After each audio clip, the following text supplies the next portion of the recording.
Malgré l'augmentation continue du nombre de lits d'hôpitaux en Chine, cela reste insuffisant pour satisfaire la demande.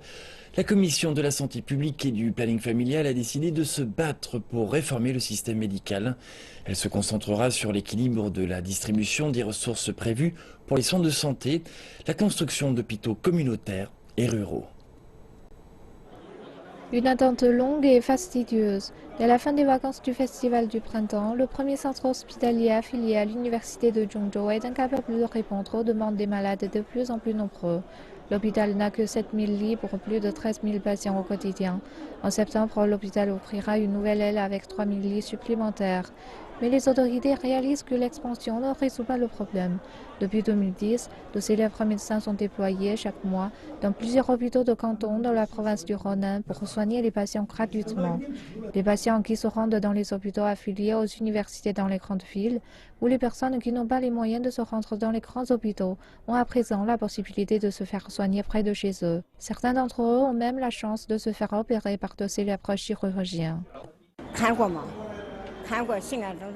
Nous avions l'habitude de nous rendre à Zhengzhou pour consulter un médecin. Mais aujourd'hui, mon petit-fils peut se faire diagnostiquer et soigner ici par de célèbres médecins et experts sans avoir à payer plus. Nous allons étendre nos services à davantage d'hôpitaux de canton. Notre prochaine étape est de former les médecins des hôpitaux des zones rurales et rapidement améliorer leurs compétences. Je pense que c'est plus urgent et efficace. Aujourd'hui, lorsque les médecins des petits hôpitaux rencontrent des difficultés pour soigner leurs patients, ils peuvent demander de l'aide sur une plateforme en ligne. Les médecins des grands hôpitaux offrent leur diagnostic en ligne et transfèrent leurs services de consultation aux petits hôpitaux. Et s'ils rencontrent des cas de maladies rares, les patients seront transférés dans les plus grands hôpitaux.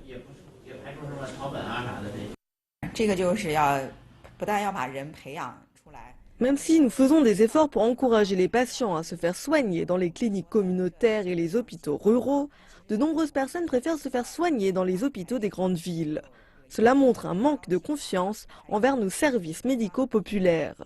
Nous avons besoin de les financer et d'acheter des équipements avancés et améliorer les compétences de personnes talentueuses pour les garder ici.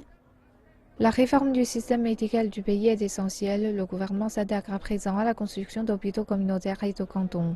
La Commission de la santé publique et du planning familial déclare que d'ici à 2020, 90% des maladies seront traitées dans les institutions médicales populaires. L'objectif final est d'annuler les services de consultation des hôpitaux de grandes villes afin que leur principale tâche soit de se concentrer sur l'hospitalisation et les services d'urgence.